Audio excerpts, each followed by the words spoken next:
Hoxe imos facer un chequeo das zonas verdes de Lugo. Lamentablemente xa se cumpriu o terceiro verán baixo o mandato de Lara Méndez e seguimos sin ter novedades sobre a compra dos terreos que fan falta para unir o Paseo do Miño e o Paseo do Rato.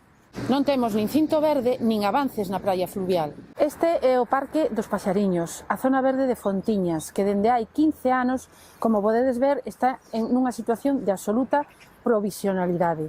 Hai árbores caídos no medio do camiño, faltan papeleiras, non hai puntos de luz, un parque infantil que está totalmente desmantelado, pintadas nas árbores, en fin, un total abandono. Ahora, cando por fin a alcaldesa estrena o proxecto de hortos aquí no Parque dos Paxariños, nace fracasado desde o minuto 1, porque máis da mitade das parcelas non tiveron solicitude e, por tanto, non teñen que nas cuide.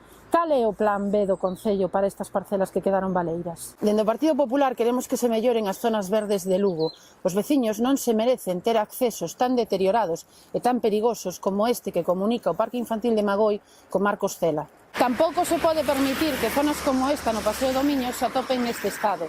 É necesario facer un mantemento axeitado e programado para que poidamos disfrutar das zonas verdes. O certo é que o Concello de Lugo leva xa máis dun ano co contrato de mantemento de zonas verdes caducado, pagando facturas con reparos de legalidade. Urxe correxir esta situación para aforrar custes e para mellorar os problemas que acabamos de ver nas zonas verdes.